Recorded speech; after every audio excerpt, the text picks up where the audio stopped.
Bonjour à tous. À la une ce vendredi, cette disparition particulièrement inquiétante dans le Doubs. Cela fait maintenant 12 jours qu'Aude Fagot, une infirmière de 44 ans, n'a plus donné signe de vie depuis le samedi 31 mai dernier. Seul son véhicule a été retrouvé à la frontière franco-suisse au niveau de la commune de Jougne. Pour rappel, elle mesure 1,56 m, de corpulence fine avec les cheveux bruns et les yeux marrons. Si vous avez la moindre information, contactez au plus vite les autorités. L'actualité, c'est aussi cet homme mis en examen à Champagnole. Arrêté début juin, il est accusé d'avoir pris en photo des mineurs dans un parc. L'enquête a permis de retrouver plus tard des images à caractère pédopornographique dans son téléphone. Il serait également entré en contact avec plusieurs mineurs pour leur demander des photos. Le mis en cause a été placé en détention provisoire.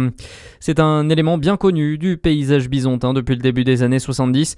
La cheminée de la Planoise, du haut de ses 62 mètres, ne sera bientôt plus qu'un souvenir. Autrefois destinée à abriter les tuyaux d'évacuation des fumées des chaudières à fioul et à charbon et encore utilisée pour le gaz, elle est en cours de démantèlement. Un chantier qui a débuté hier et qui va durer 3 semaines. Anthony Napez est le vice-président de Grand Besançon Métropole en charge des bâtiments, réseaux de chaleur et des énergies renouvelables. Il évoque un danger potentiel au micro de Charlie Chevasson. Écoutez. À l'intérieur, il y a 4 tuyaux, un pour le charbon, un pour le fioul, 2 pour le gaz. Les tuyaux gaz vont être accordés sur d'autres cheminées beaucoup plus courtes en hauteur, une trentaine de mètres. Donc effectivement, garder une cheminée ancienne comme celle-là de 62 mètres, qui peut présenter dans le temps des petites fragilités au niveau de la structure et un danger potentiel, était à supprimer. Donc on fait d'une pierre deux coups. C'est aussi un symbole du passage des énergiés fossiles aux énergies renouvelables. Le réseau est déjà majoritairement décarboné. On est bientôt à 90% d'énergie renouvelable dans le réseau.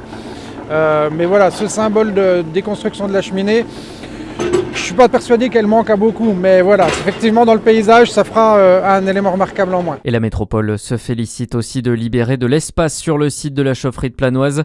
L'ambition est d'y reconstruire une nouvelle chaufferie à biomasse dans les 3 années à venir. Dans le reste de l'actualité, le dernier adieu à Liana, les obsèques de la jeune collégienne de 11 ans retrouvée morte dans le Gers se déroulent cet après-midi à Florence. Une cérémonie est organisée dans la plus stricte intimité à partir de 14h30. De son côté, Sébastien Lecornu a redit sa confiance à Gérald Darmanin, le ministre de la Justice qui est appelé à la démission par plusieurs opposants. Le Premier ministre a également reconnu des défaillances judiciaires. L'inflation repart à la hausse en France. Les prix à la consommation ont augmenté au mois de mai sur un an de 2,4% selon l'INSEE ce matin.